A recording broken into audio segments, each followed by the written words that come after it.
Hello बच्चों। तो आज हम लोग स्टार्ट करेंगे कैपेसिटेंस का लेक्चर नंबर 2। कैपेसिटेंस का जो लेक्चर है उसमें हम लोग पढ़ेंगे बेटा आज energy stored in the capacitor and force of interaction between the plates of the capacitor और पैरेलल प्लेट कैपेसिटर, इनके बारे में अपन लोग पढ़ेंगे। तो स्टार्ट करते हैं। Energy stored in the capacitor. Capacitor के बारे में बेटा मैं पहले ही बता चुका था कि कोई कंडक्टर था और उस कंडक्टर के ऊपर अगर हम लोग चार्ज दे देते थे तो उसमें क्या होती थी, उसमें चार्ज स्टोर हो जाता था और उसकी वजह से उसकी खुद की एक सेल्फ एनर्जी होगी जिसे हम लोग कहेंगे energy stored in the capacitor. ठीक है।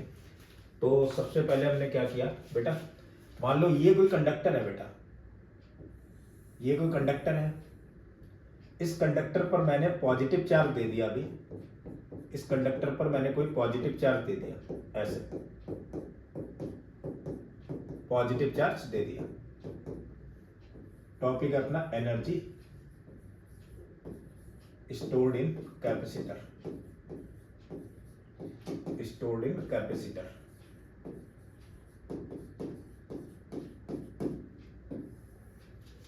अब इस कंडक्टर पर अगर पॉजिटिव चार्ज देंगे तो बेटा क्या होगा, इससे जो इलेक्ट्रिक फील्ड ऑफ लाइंस निकलेंगे वो पूरे कैपेसिटर पर चारों तरफ ऐसी फैली होंगी। चारों तरफ ऐसे इलेक्ट्रिक फील्ड ऑफ लाइंस निकलेंगी और ये फैली होंगी चारों तरफ ऐसे। और इस पर जो इलेक्ट्रिक फील्ड ऑफ लाइंस फैली होगी बेटा वो सेल्फ एनर्जी की फॉर्म में फैली होगी। किसकी फॉर्म में होगी? सेल्फ एनर्जी की। और सेल्फ एनर्जी का कॉन्सेप्ट क्या होता है, यानी इसमें जो कैपेसिटर में एनर्जी स्टोर्ड है वो तो सेल्फ एनर्जी की फॉर्म में थी। और सेल्फ एनर्जी का कॉन्सेप्ट ये था कि इनफाइनाइट से किसी चार्ज को तोड़ के ला रहे थे और यहां तक लाने में जो वर्कडन करना पड़ रहा था that is called the self energy. यानी कैपेसिटर में इस कंडक्टर में जो एनर्जी स्टोर हुई वो मैंने मान ली डी एनर्जी स्टोर हुई, और वो किसकी वजह से हुई? वर्कडन की वजह से। कहां से लेकर के आ रहे बेटा? इनफाइनाइट से। लेट्स से मैंने कहा अभी इस पर चार्ज आ चुका है क्यू। कितना चार्ज आ चुका है बच्चे? क्यू। तो अब डी क्यू चार्ज को और लेकर के आएंगे तो जो वर्कडन करना पड़ेगा वो क्या होगी? कैपेसिटर इसकी सेल्फ एनर्जी, और वही जो वर्कडन होगा वही जो सेल्फ एनर्जी होगी वही एनर्जी की फॉर्म में इसमें स्टोर हो जाएगा। तो आएगी क्या बेटा? D u equal to d डब्ल्यू मैंने लिख दिया। अब वर्कडन जो होगा बेटा क्या होगा? वर्कडन होगा यहां का पोटेंशियल, वर्कडन होगा छोटा सा चार्ज में लेकर के आया डी क्यू इनफाइनाइट से, और इनफाइनाइट पर पोटेंशियल है बेटा बी इनफाइनाइट, और इस पॉइंट पर है बी। तो इनके बीच का पोटेंशियल डिफरेंस, यही तो होता था बेटा वर्कडन। वही वर्कडन क्या होता था? D Q into potential difference. Infinite पर तो बेटा पोटेंशियल जो है वो कितना है बेटा? 0 है। यहां पर जो पोटेंशियल है बी, मैंने मान लिया अभी इधर चार्ज कितना है? क्यू है। तो क्या मैं इस v को लिख सकता हूं बेटा डी क्यू? v की जगह क्या लिखूंगा बेटा? Q by c. यार मैंने कैपेसिटर की डेफिनेशन कल बताई थी q equal to c v. तो यहां पर क्या मैं इसे क्यू बाई सी लिख सकता हूं? बच्चे बोले बिल्कुल सर। तो ये छोटी सी पिन्नी सी एनर्जी इसमें आ गई और वो कितनी हो गई? क्यू डी क्यू बाई सी। अब क्या काम किया जाए सर? अब एक काम कर लेते हैं यार, अब टोटल एनर्जी अगर निकालनी है तो इसे इंटीग्रेट कर देते हैं इंटीग्रेशन। डी यू का इंटीग्रेशन आ गया क्यू यू, और क्यू डी क्यू में 1/c तो कांस्टेंट है, integration of Q D Q. So बच्चे क्यू डी क्यू का इंटीग्रेशन कितना आ जाएगा? बच्चा बोले सर क्यू डी क्यू का है तो इंटीग्रेशन आ जाएगा क्यू स्क्वायर अपॉन में 2। यानी कि energy stored in the capacitor और conductor is Q square by 2c। यार जो सेल्फ एनर्जी होती थी, जो एनर्जी डेंसिटी का तरीका था वही तो यहां पर स्टोर हुई है भाई। और एनर्जी कैसे वो स्टोर हुआ करते थे? इनफाइनाइट से चार्ज लेकर के इस पर जमा करते जाते थे, इसी को सेल्फ एनर्जी कहते थे। तो यहां पर energy stored in the capacitor is Q square by 2c। ये कैपेसिटर के अंदर एनर्जी स्टोर हो गई। अब क्या काम किया जाए? मैंने लेट कर लिया कि मैं छोटा सा चार्ज लेकर के आ रहा हूं। यहां पर कितना चार्ज लेकर के आ रहा हूं? D Q. मैंने लेट कर लिया, यहां पर एक छोटा सा चार्ज लेकर के आ रहा हूं, that is the D Q. और डी क्यू चार्ज लेकर के आने में जो भी एनर्जी मिली वो डी यू थी, इंटीग्रेट कर दिया, वैल्यू आ गई। अच्छा एक बात और मुझे पता है कि क्यू इक्वल टू बेटा सी बी होता है। क्या होता है? Q equal to c v. तो इस क्यू की जगह सी बी अगर लिखेंगे तब जो एनर्जी आएगी वो कितनी हो जाएगी? क्यू की जगह लिखा बेटा सी, तो सी स्क्वायर बी स्क्वायर अपॉन में 2 टाइम्स ऑफ सी। सी से सी तो मार दिया तो पोटेंशियल एनर्जी आ गई कितनी? Half c v square. एक और ये फॉर्मूला बन दूसरा अगर मैं बनाना चाहूं तो मुझे एक चीज और बताया कि C की जगह मैं Q बाई वी लिख सकता हूं। तो C इक्वल टू क्या हो सकता है, Q बाई वी, क्योंकि Q इक्वल टू क्या है, सी वी। तो इस C की जगह Q बाई वी लिख दिया। सो U इक्वल टू आ गया हाफ C की जगह Q अपॉन में V इंटू वी का स्क्वायर। एक V से एक V को फिर मारा तो पोटेंशियल एनर्जी तो आ गई बेटा हाफ Q इंटू वी। तो ये energy stored in the conductor है। किसी भी कंडक्टर में कितनी एनर्जी स्टोर होगी ये रही अपने पास में। ठीक है, चलो कोई दिक्कत नहीं, आगे बढ़ते हैं बेटा, आगे ध्यान। अब नेक्स्ट है अपने पास में, अब अपन लोग पढ़ेंगे बेटा नेक्स्ट टॉपिक जो होगा अपना वो होगा पैरेलल प्लेट कैपेसिटर। क्या होगा, पैरेलल प्लेट कैपेसिटर। क्यों जरूरत पड़ी थी ये बात मैंने कल बताई थी कि चार्ज डेंसिटी जो है वो ज्यादा वहां पर होती जहां की रेडियस ऑफ कर्वेचर लो है, और जहां चार्ज डेंसिटी ज्यादा होगी वहां पर इलेक्ट्रिक फील्ड स्ट्रांग होगा, और इलेक्ट्रिक फील्ड स्ट्रांग होगा तो ब्रेकिंग जल्दी होगी, जो बाहर का सराउंडिंग हो ब्रेकिंग होगी तो हम ज्यादा चार्ज तो नहीं दे सकते, यानी उतना अच्छा कैपेसिटर नहीं बन सकता। तो उसके लिए रेडियस इनफाइनाइट लेनी पड़ी, तो इसलिए जो बनाया गया वो तो पैरेलल प्लेट कैपेसिटर बनाया गया। तो नेक्स्ट हम लोग पढ़ेंगे बेटा क्या, पैरेलल प्लेट कैपेसिटर। तो next topic is parallel plate capacitor. Next is parallel plate capacitor.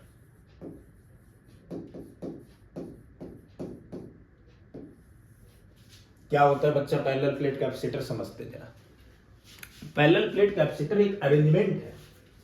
Parallel plate capacitor क्या है बेटा, एक अरेंजमेंट है कि जब दो पैरेलल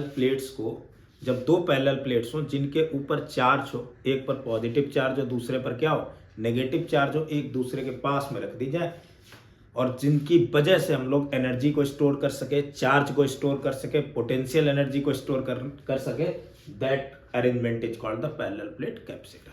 इस अरेंजमेंट को हम लोग क्या कहेंगे बेटा, पैरेलल प्लेट कैपेसिटर कहेंगे। तो पैरेलल प्लेट कैपेसिटर क्या, बेसिकली ऐसे भाई देखो, एक ये प्लेट हो गई,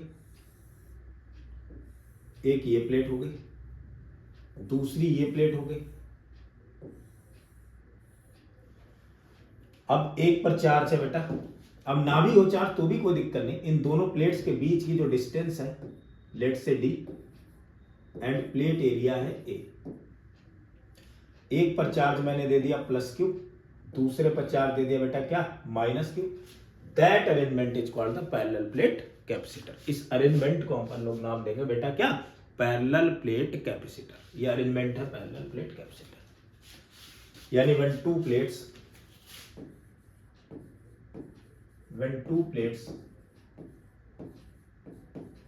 of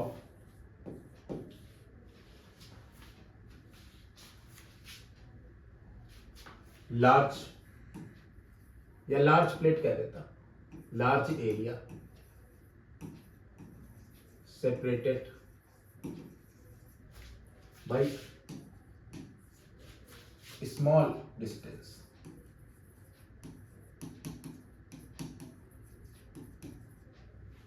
ठीक है, it's called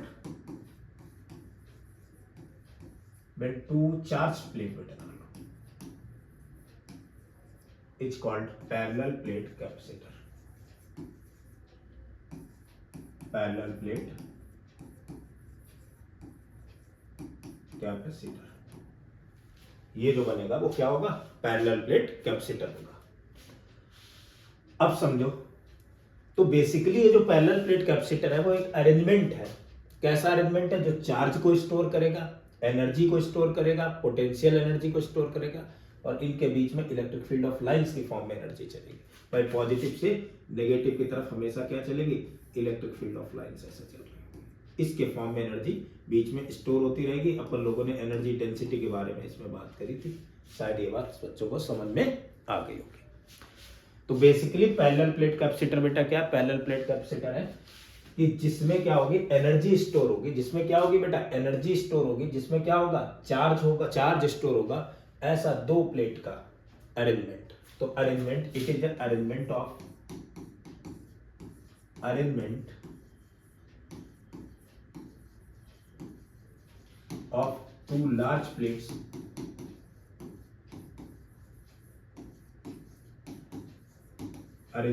to large plates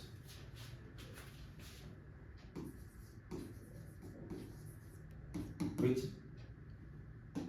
are at small separation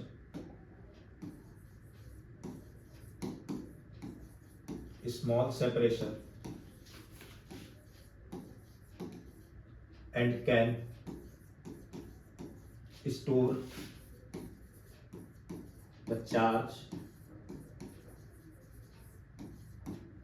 energy means किसकी फॉर्म में बेटा, इसकी potential energy, form of potential energy,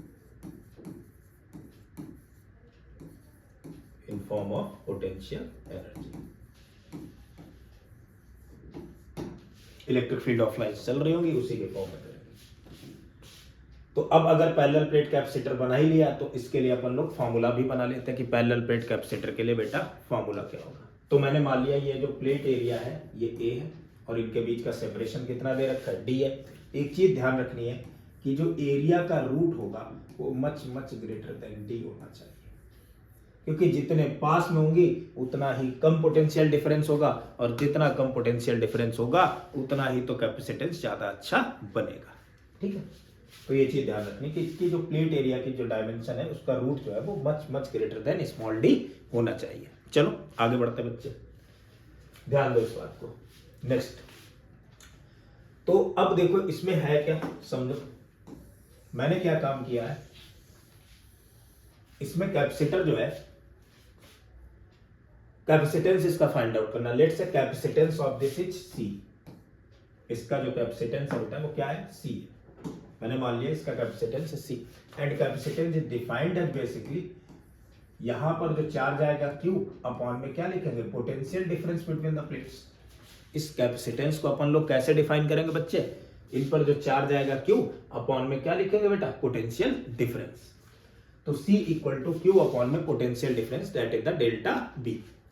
अब क्या काम किया जाए, बच्चे बोल रहे सर एक काम और कर सकते हैं यहाँ पर, अगर मैंने C को डेल्टा B निकला है तो काम बन जाएगा। डेल्टा B मतलब इनके बीच का पोटेंशियल डिफरेंस है और इनके बीच जो पोटेंशियल डिफरेंस है बच्चे वो तो आएगा, इनके बीच में इलेक्ट्रिक फील्ड होगा जो वो इंटू डी करते हैं, तो इनके बीच का जो पोटेंशियल डिफरेंस आएगा बच्चे वो क्या आ जाएगा, इलेक्ट्रिक फील्ड जो इनके बीच में होगा, इन दोनों के बीच जो इलेक्ट्रिक फील्ड होगा इंटू क्या लिख देंगे अपन लोग, डी। तो सी की वैल्यू तो आ गई कितनी, क्यू अपॉन में E into separation between the plates D. अब इलेक्ट्रिक फील्ड कितना आएगा दो प्लेट के बीच में, देखो ये बात हम लोग इलेक्ट्रोस्टैटिक में पहले भी बेटा पढ़ चुके हैं कि इनके बीच में जो इलेक्ट्रिक फील्ड आएगा, एक इस वाले केवल चार्ज की वजह से जो इलेक्ट्रिक फील्ड आएगा वो इधर की तरफ होगा और इस नेगेटिव की वजह से भी इधर ही होगा,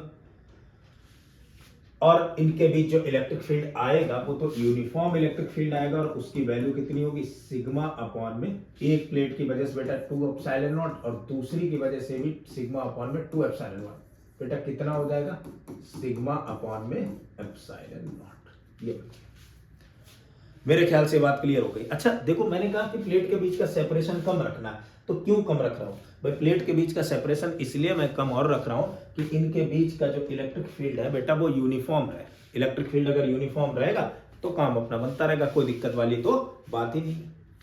ठीक है, तो मैं प्लेट के बीच का सेपरेशन इसलिए और कम रख रहा हूं क्योंकि इनके बीच में जो इलेक्ट्रिक फील्ड है वो कैसा रहने वाला, वो यूनिफॉर्म इलेक्ट्रिक फील्ड है, यानी ई की वैल्यू आ गई अपने पास में कितनी बेटा, सिग्मा अपॉन में एप्सिलॉन नॉट। तो यहां से सी आ जाएगा, क्यू अपॉन में ई की जगह लिखोगे सिग्मा अपॉन में एप्सिलॉन नॉट इनटू डी, यानी सी इक्वल टू आ गया क्यू अपॉन में, सिग्मा की जगह क्या लिखोगे, बस सिग्मा होगा कितना, चार्ज डेंसिटी, चार्ज डेंसिटी होगा चार्ज पर यूनिट एरिया, यानी क्यू अपॉन में A epsilon not into D, Q से ए क्यू कैंसिल, सो सी की वैल्यू आ गई एप्सिलॉन नॉट ए अपॉन में डी। ये तो हो गया कैपेसिटेंस। तो ये पैरेलल प्लेट कैपेसिटर का जो कैपेसिटेंस है बेटा वो कहीं चार्ज और पोटेंशियल के ऊपर डिपेंड कर रहा है नहीं भाई, वो तो केवल प्लेट के एरिया और डी के बीच में डिपेंड कर रहा है। जैसे जैसे हम प्लेट का एरिया अगर बढ़ाएंगे तो इसका कैपेसिटेंस क्या होगा, बढ़ेगा, और अगर प्लेट के बीच की डिस्टेंस को अपन लोग कम कर देंगे तो कैपेसिटेंस क्या हो जाएगा, कम हो जाएगा, inversely proportional to the d. ये डिपेंड ही नहीं कर रहा चार्ज कितना, यार मैं इसे चार्ज अगर कुछ दे भी दूं तो क्या फर्क पड़ता है भाई, बिल्कुल चार्ज ना हो तो भी क्या चार्ज स्टोर कर रहे हैं, कैपेसिटी कम होगा। किसी बाल्टी में बिल्कुल पानी नहीं तो क्या उसकी कैपेसिटी कम है, वो 5 लीटर पानी अगर स्टोर कर सकती तो वो करेगी।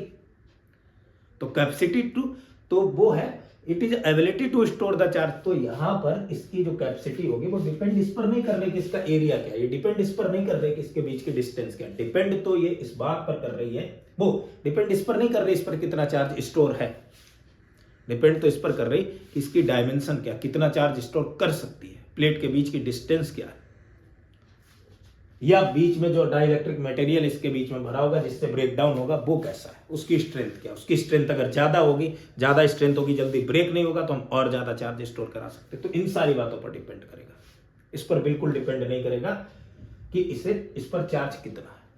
मेरे ख्याल से ये बात समझ में आ गई होगी। अब देखते हैं बच्चे, तो ये तो सी आ गया। अब अगर मैं कहूं कि energy stored in this capacitor कितनी होगी, तो मैं एनर्जी भी निकाल के देख लेता हूं। So next is energy stored in this capacitor. Energy stored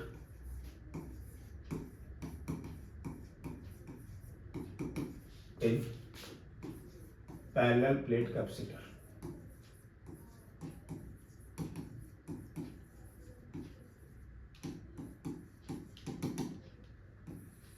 parallel plate capacitor में एनर्जी कितनी स्टोर। अब यार देखो यहां पर electric field of lines uniformly चल रही है, तो इस पूरे रीजन में ये जो वॉल्यूम है इतने में एनर्जी स्टोर होगी। और मैं अभी पहले भी बोल चुका हूं ये एनर्जी सेल्फ एनर्जी की फॉर्म में, और सेल्फ एनर्जी को निकालने का तरीका एनर्जी डेंसिटी से, तो सर मुझे पता था। और वो क्या था, अगर मैं एनर्जी डेंसिटी लिखूं du upon dv, where v is the volume, energy per unit volume, तो ये तो इलेक्ट्रोस्टैटिक में बेटा हम लोग समझ चुके थे, ये वैल्यू थी half epsilon not times of E square. यही तो एनर्जी डेंसिटी है, यानी du इक्वल टू आ जाएगा half epsilon not E square times of dv। तो टोटल अगर मैं एनर्जी निकालूंगा तो इसका तो इंटीग्रेशन कर दूंगा, यानी u जो आ जाएगी बेटा वो कितनी हो जाएगी, half epsilon not into E square, dv का इंटीग्रेशन आ गया v। So energy half epsilon not E square into volume. अब वॉल्यूम बेटा इसका कितना होगा, इस रीजन का वॉल्यूम कितना होगा, ये तो क्यूबाइड की तरह लग रहा है मुझे, तो इसका वॉल्यूम होगा एरिया इंटू ये वाली डिस्टेंस डी, यानी ए इंटू डी। बच्चे अगर काश में इनके बीच का इलेक्ट्रिक फील्ड लिख पाता तो काम बन जाता। अब इलेक्ट्रिक फील्ड तो यार मुझे पता है भाई, इलेक्ट्रिक फील्ड तो मुझे पता है कितना electric field, half epsilon not, ये तो लिखा। इलेक्ट्रिक फील्ड की वैल्यू अभी निकाली थी बेटा, वो कितनी थी, सिग्मा अपॉन में एप्सिलॉन नॉट, इन दोनों प्लेट के बीच में, तो आ जाएगा सिग्मा स्क्वायर अपॉन में epsilon not square into A into D.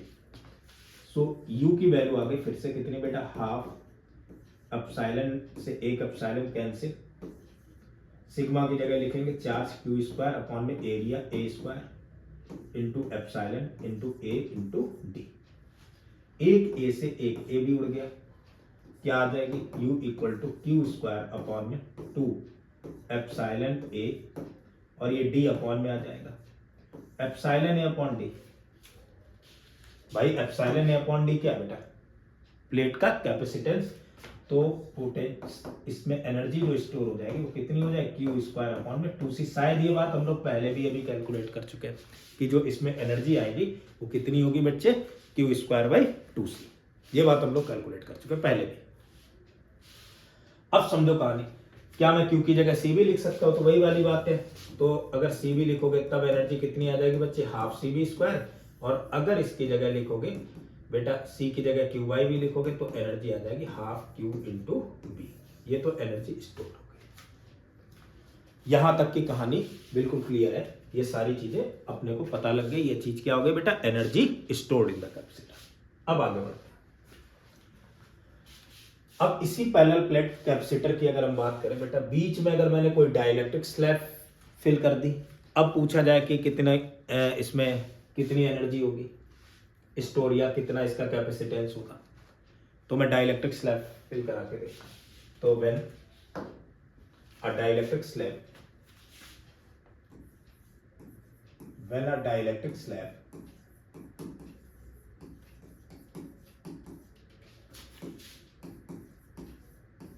of dielectric constant K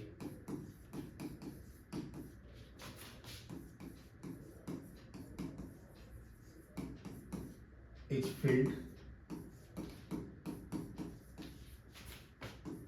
between the plates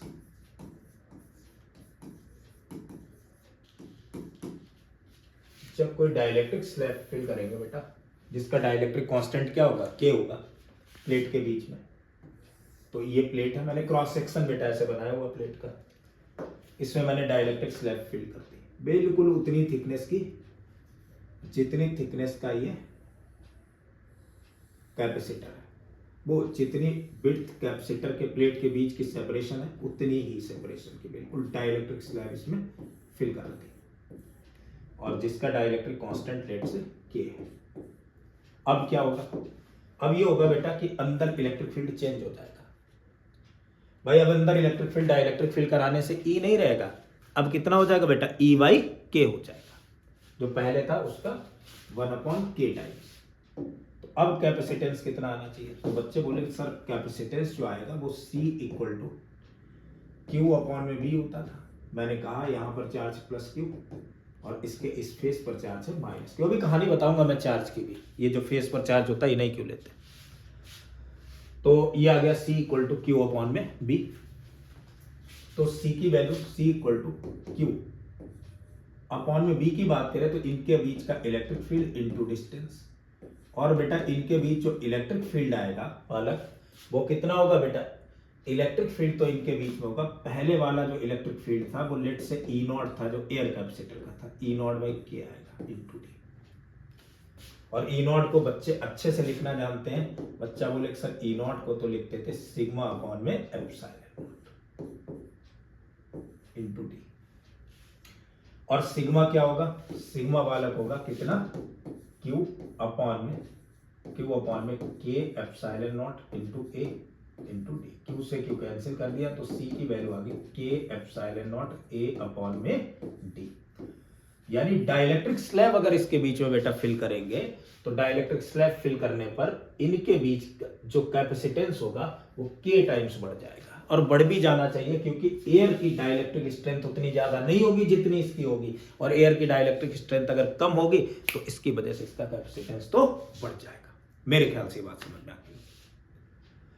अब और आगे बालक बढ़ते हैं। मान लो अगर ये डाइलेक्ट्रिक स्लैब जो थी वो पार्शली फिल की जाती, भाई प्लेट के बीच की डिस्टेंस d मान लेते हैं, लेकिन इसकी थिकनेस t होती यानी पार्शली फिल की जाती, तब क्या होता है, ठीक है। तो नेक्स्ट केस है when dielectric slab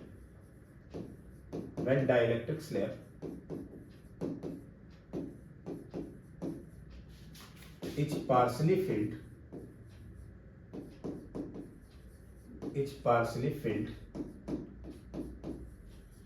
in parallel plate capacitor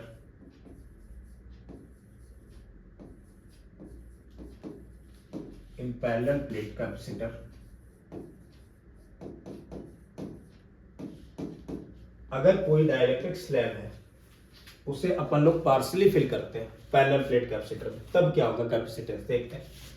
तो ये मान लो, अच्छा एक चीज और बच्चे ध्यान रखना, ये जो मैं प्लेट का एरिया ले रहा हूं वो ओवरलैपिंग एरिया है। अगर मैं कहूं एक प्लेट ये एक प्लेट ये, तो C इक्वल टू ε0 A/d में ये जो एरिया A है बेटा वो इतना ही वाला है जो ओवरलैप कर रहा है। ये वाला जो एरिया है, ये वाला जो एरिया है, ये जो ओवरलैप कर रहा है बस इतना ही है A। ओवरलैपिंग एरिया लेना क्योंकि इतने ही रीजन में एनर्जी स्टोर हुई है, यहीं पर यही काम कर रही है चार्ज को स्टोर कराने का। मेरे ख्याल से बात समझ में आ गई होगी। तो अब क्या करेंगे, ध्यान दो। तो अगर मैंने पार्शली फिल्ड कर दिया किसी डाइलेक्ट्रिक को मैंने यहां पर पार्शली फिल कर दिया ऐसे, ये डाइलेक्ट्रिक है, इसे मैंने पार्शली फिल कर दिया ऐसे। इस डाइलेक्ट्रिक का बेटा डाइलेक्ट्रिक कांस्टेंट तो है K, इसका डाइलेक्ट्रिक कांस्टेंट है K, और इसकी थिकनेस है बेटा T। प्लेट के बीच की डिस्टेंस लेट से D end plate area is A। यहां पर इस फेस पर मैंने चार्ज दे दिया +Q और यहां पर दे दिया तो चार्ज -Q। फिर से बात वही है कि मुझे कैपेसिटेंस इसका लिखना कितना होगा। तो इसका जो कैपेसिटेंस आएगा बेटा वो C आएगा, और C की वैल्यू क्या होगी, Q में potential difference between the plates. अब इनके बीच का पोटेंशियल डिफरेंस अगर लिखेंगे तो दो कहानियां बन रही। एक तो जो इलेक्ट्रिक फील्ड ऑफ लाइंस है वो एयर में चल रही होंगी और एक इसके अंदर भी चलेंगे। एयर में जो इलेक्ट्रिक फील्ड ऑफ लाइंस होंगी उनका इलेक्ट्रिक फील्ड अलग होगा और डाइलेक्ट्रिक के अंदर वाले इलेक्ट्रिक फील्ड का, डाइलेक्ट्रिक के अंदर जो इलेक्ट्रिक फील्ड है वो तो अलग होगा। होता भी था, ये बात बताई भी थी क्यों होता। तो C की वैल्यू जो आएगी बच्चे वो कितनी हो जाएगी, वो आएगी Q अपॉन में डेल्टा बी। अब डेल्टा बी क्या होता था बेटा, E इंटू डी। तो पहले एयर के अंदर E लिख लेते हैं। एयर के अंदर E तो मैंने माना था E नॉट इंटू डी, मतलब एयर के अंदर डिस्टेंस। और एयर के अंदर इलेक्ट्रिक फील्ड ऑफ लाइंस कितनी डिस्टेंस ट्रेवल कर रही है, क्या T कर रही है? नहीं बेटा, T तो डाइलेक्ट्रिक के अंदर है, एयर के अंदर तो कितनी बची डिस्टेंस, D माइनस टी। तो ये हो गई D माइनस टी प्लस, अब डाइलेक्ट्रिक के अंदर इलेक्ट्रिक फील्ड कितना होगा बच्चे बोले सर ये भी पता, E नॉट बाई के होगा। और अंदर डाइलेक्ट्रिक के अंदर कितना ट्रेवल कर रही है, लेंथ क्या है बेटा, T। ये पोटेंशियल डिफरेंस बन गया बच्चे। तो अब मैं क्या काम करूंगा बेटा, यहां से तो मैं E नॉट कॉमन ले लूंगा। मैंने E नॉट कॉमन ले लिया, क्या बना, D minus t plus t upon में के, ये बन गया। तो C की वैल्यू कितनी आ जाएगी, तो C की वैल्यू बच्चे आ जाएगी Q अपॉन में, E नॉट की वैल्यू पता थी, क्या थी बेटा, Q अपॉन में एप्सिलॉन नॉट है, सिग्मा अपॉन एप्सिलॉन नॉट थी, सिग्मा की जगह Q बाई ए लिखेंगे। D minus t plus t upon में के, ये बन गया। Q से तो Q को उड़ा दिया, तो C की वैल्यू बन गई बच्चे अपने पास में कितनी, so C equal to epsilon not a upon में D minus t plus t upon में के, ये कैपेसिटेंस आ गया। मेरे ख्याल से ये वाली कहानी भी समझ में आ गई होगी। अब अगर मान लो बेटा डाइलेक्ट्रिक ऐसे ना भरा होता, बहुत सारे डाइलेक्ट्रिक इसमें भरे होते जिनकी थिकनेस अलग अलग होती है और डाइलेक्ट्रिक कांस्टेंट अलग अलग होते, इस तरीके से अगर कैपेसिटर होता, कुछ कैपेसिटर जो था वो कुछ अगर ऐसा बना होता, लेट से कैपेसिटर जो है वो किस तरीके से बना, ये कैपेसिटर, इसका plate area A and separation between the plate is D, कोई दिक्कत नहीं। यहां पर एक डाइलेक्ट्रिक है, फिल है इसके बीच में, डाइलेक्ट्रिक स्लैब जिसकी थिकनेस है बेटा T1 और डाइलेक्ट्रिक कांस्टेंट है K1। ऐसे इधर दूसरा है बच्चे, यहां पर दूसरा डाइलेक्ट्रिक जिसकी थिकनेस है बालक T2 and dielectric constant is K2।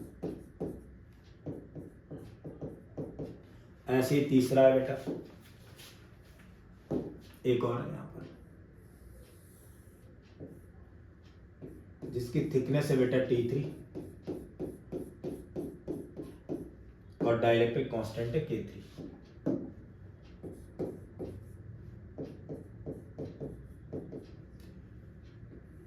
ऐसे ही चौथा है जिसकी थिकनेस है बेटा K4 एंड डाइलेक्ट्रिक वो जिसकी थिकनेस है T4, dielectric constant is K4। ऐसे पांचवा K5, थिकनेस इज T5।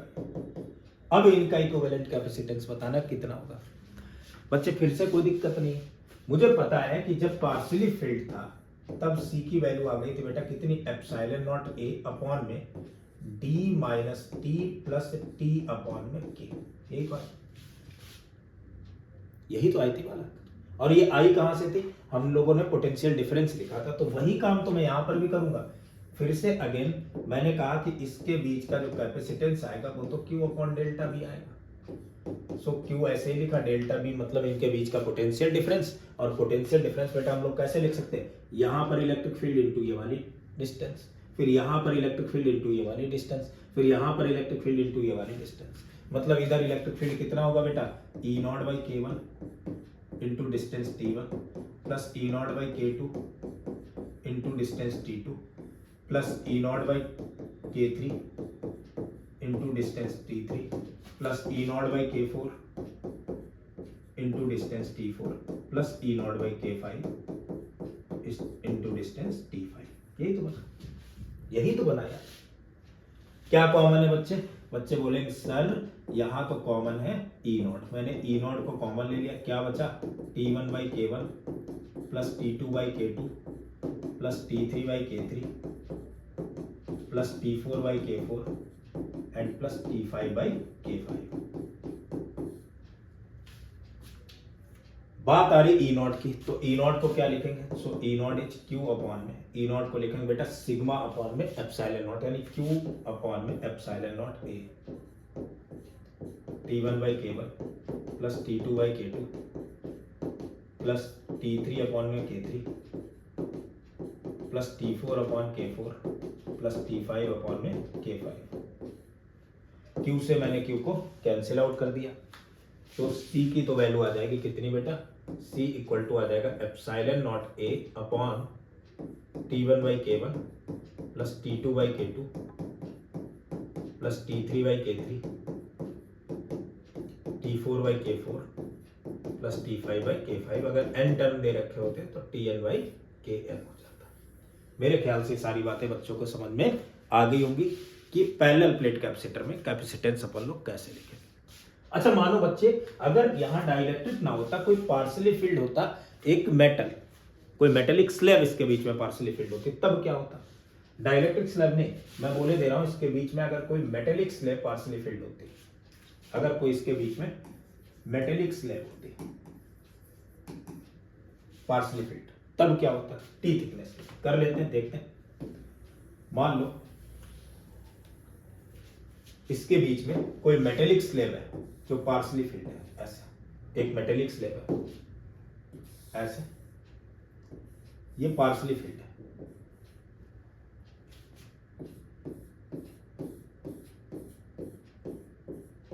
ऐसे पार्सली फील्ड है, जिसका डाइलेक्ट्रिक कांस्टेंट वालक के और थिकनेस है, सॉरी मेटेलिक स्लैब है तो डाइलेक्ट्रिक कांस्टेंट तो हो गई, सॉरी यहां पर डाइलेक्ट्रिक कांस्टेंट तो नहीं होगा, थिकनेस बेटा टी है,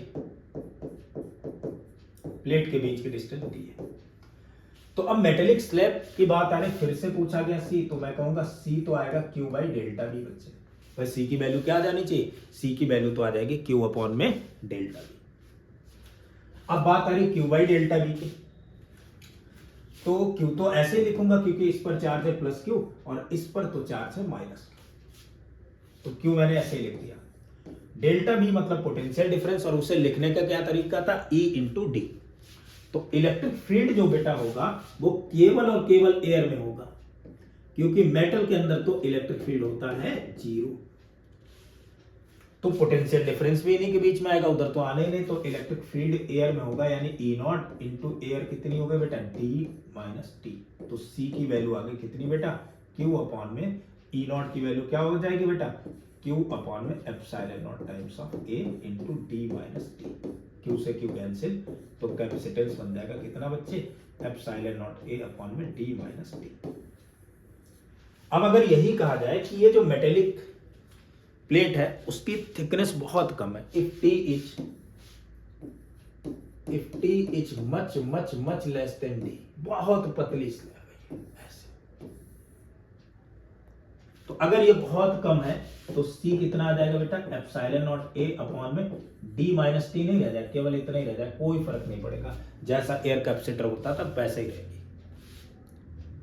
अच्छा कुछ बच्चों के दिमाग में खेल आ गया कि सर अगर मैं इसे कंडक्टिंग ये मेटेलिक सीट है, इन दोनों को जोड़ दूं, अगर मैं इन दोनों को जोड़ दूं, मैं कहूं यहां और यहां ये मेटेलिक सीट मैंने जोड़ दी है, मेटेलिक वायर को मैंने जोड़ दिया, अब जोड़ोगे तो charge is always transfer from the higher potential to lower potential till both have same potential, मतलब जब तक दोनों पोटेंशियल सेम नहीं हो जाएंगे तब तक ऐसा रहेगा, और जैसे ही जोड़ा तो यहाँ का पोटेंशियल और यहाँ का पोटेंशियल इक्वल हो गया, तो इनके बीच का पोटेंशियल डिफरेंस तो बेटा कितना आ चुका है, 0। तो कैपेसिटेंस जो आएगा सी वो आ जाएगा क्यू अपॉन में डेल्टा बी तो 0, तो सी की वैल्यू तो इनफाइनाइट हो गई। और अगर ये सी इनफाइनाइट हो गया बालक, अगर ये सी इनफाइनाइट हो गया तो ये जो कंडक्टर होगा, ये जो कैपेसिटर होगा, वो चार्ज को होल्ड नहीं कर पाएगा, जब तक कोई पोटेंशियल डिफरेंस नहीं आएगा तब तक चार्ज को होल्ड नहीं कर पाएगा। This type of capacitor can not hold the charge, can not hold the charge. Charge. मेरे ख्याल से इतनी सारी बातें समझ में बच्चों के आ गई होंगी। चलो अब थोड़ी सी और बात कर लेते हैं। जैसे मैं कुछ चीजें पूछना चाह रहा हूं बच्चे, जैसे मैंने कहा मेरे पास में एक ही कैपेसिटर है, इस कैपेसिटर पर चार्ज 0 है ही नहीं, कोई चार्ज नहीं दिया मैंने। इसका प्लेट एरिया बेटा ए है, प्लेट के बीच की डिस्टेंस डी है, एयर है, इसका कैपेसिटेंस बताओ। तो जाहिर सी बात है, थोड़ा सा अगर बच्चा दिमाग लगाएगा, बच्चा बोले सर इसका कैपेसिटेंस तो epsilon not a upon D होगा। मैं बोलूंगा क्यों? बच्चे बोलेंगे सर ये तो चार्ज के ऊपर डिपेंड ही नहीं कर सकता है। चार्ज चाहे भले नहीं है लेकिन चार्ज को स्टोर तो कर सकता है। किसी बाल्टी में अगर पानी नहीं है तो इसका मतलब ये थोड़ी ना कि वो पानी स्टोर नहीं कर सकती। और कैपेसिटेंस तो स्टोर करने की कैपेसिटी है ना, तो इसकी डायमेंशन के ऊपर डिपेंड करेगी। तो इसकी कैपेसिटेंस कितना आ जाएगा बेटा? एप्सिलॉन नॉट ए अपॉन में डी। अगर मैं बोल दूं इसी कैपेसिटर पर चार्ज यहां पर बेटा प्लस क्यू है, यहां पर माइनस क्यू है, तब बताओ तो भी यही होगी। मैं बोलूं बच्चे नहीं, यहां पर चार्ज जो है वो कितना है, यहां पर चार्ज दे रखा है प्लस क्यू और इधर दे रखा है माइनस टू क्यू, अब बताओ क्या होगी? तब भी यही कैपेसिटेंस होगा भाई। चार्ज को स्टोर करने की कैपेसिटी तो चेंज नहीं होगी। बच्चे के दिमाग में क्वेश्चन आया, सर अगर मुझे इनके प्लेट के बीच की डिस्टेंस ना दी हो और ना एरिया दिया हो, ये बोला गया हो कि ये कैपेसिटर है, इस पर चार्ज प्लस क्यू, इस पर चार्ज माइनस 2 क्यू और इसका कैपेसिटेंस है सी। इसका कैपेसिटेंस कितना है? सी है। तो find potential difference between the plates. Find potential difference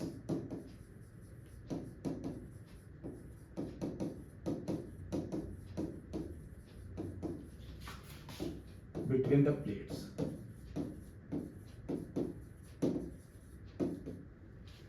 plates के बीच का पोटेंशियल डिफरेंस हमें कैलकुलेट करना है। बनेगा यार? बनाएंगे, कोई दिक्कत नहीं। अब समझो जरा, पहले तो मुझे मतलब पता है किससे होता है बेटा? जो फेसिंग चार्ज होते हैं उनसे मतलब होता है। यहां पर ये जो फेसिंग चार्ज होते हैं उनसे मतलब होता है। जैसे अगर मैं कहूं ये कैपेसिटर था, इस पर चार्ज मैं कह रहा हूं प्लस क्यू मैंने इसे दे दिया और यहां पर चार्ज माइनस क्यू दे दिया, फेसिंग चार्ज कितना होगा? कोई दिक्कत नहीं। मैं यहां पर लेट कर लूं इस स्मॉल क्यू चार्ज, तो यहां पर कितना हो जाएगा? Capital q minus small Q, इसकी वजह से इधर इंड्यूस कितना हो जाएगा? माइनस क्यू, और यहां पर तो आ जाएगा प्लस का क्यू। ये तो ना। अब कॉन्सेप्ट लगा लेते हैं। ये वाला चार्ज और ये चार्ज क्या होगा बेटा? बराबर होगा। तो capital q minus q equal to q. Capital q की वैल्यू तो आ गई 2q, यानी क्यू की वैल्यू आ गई q/2। तो इस पर आएगा बेटा चार्ज कितना? q/2। इस पर भी आएगा कितना? q/2। इस पर कितना आएगा? Minus q/2। और इस पर भी कितना आ जाएगा? q/2। तो ऐसे ही यहां पर भी काम कर लेते हैं यार। इधर मान लिया मैंने चार्ज कितना है? स्मॉल क्यू, तो यहाँ कितना आएगा बेटा? Q minus Q. अब यहाँ स्मॉल क्यू, तो यहाँ कितना आ जाएगा? माइनस का स्मॉल क्यू। और इधर अगर माइनस स्मॉल क्यू आ गया तो इस तरफ जो चार्ज आएगा बच्चे वो कितना आ जाएगा? माइनस का 2q प्लस स्मॉल क्यू। ये दोनों चार्ज जो है, इसके लेफ्ट साइड के प्लेट के सरफेस के चार्ज और इधर राइट वाले का, दोनों क्या होते थे? बराबर। यही तो कॉन्सेप्ट था। तो इस पर चार्ज कितना आ चुका होगा? वो आ गया होगा q minus q equal to minus 2q plus q. मैं इसको इस तरफ ले आऊंगा, इसे इधर ले आऊंगा, तो ये बन गया बेटा 3q equal to 2q। So q की वैल्यू आ गई बेटा 3q/2। यानी यहां पर जो चार्ज स्टोर्ड है वो कितना बेटा? प्लस का 3q/2, और इधर जो चार्ज स्टोर्ड है वो कितना? माइनस का 3q/2। अब मतलब केवल इतने से पोटेंशियल डिफरेंस तो इसी की वजह से आएगा। तो होता क्या था बेटा? चार्ज q डैश, इसे मैं q डैश लेट कर लूं, q इक्वल टू क्या होता था? cb। तो q की जगह बेटा कितना? 3q/2 इक्वल टू इसका कैपेसिटेंस c इंटू b। तो b की वैल्यू क्या आ जाएगी बच्चे? वो तो आ जाएगी 3q/2 टाइम्स ऑफ c। मेरे ख्याल से ये वाली कहानी भी बच्चों को क्लियर हो गई। तो बेटा ये कहानी थी पैरेलल प्लेट कैपेसिटर की। अब जो अपना नेक्स्ट लेक्चर होगा उसमें मैं आपको बताऊंगा इन प्लेट्स के बीच में फोर्स ऑफ इंटरेक्शन कितना होता है, उससे रिलेटेड न्यूमेरिकल, स्प्रिंग से रिलेटेड न्यूमेरिकल कैसे किए जाएंगे, एंड देन अपन लोग प्लेट्स के कॉम्बिनेशंस के बारे में थोड़ी सी बात करेंगे पैरेलल प्लेट कैपेसिटर में। तब तक के लिए बेटा धन्यवाद।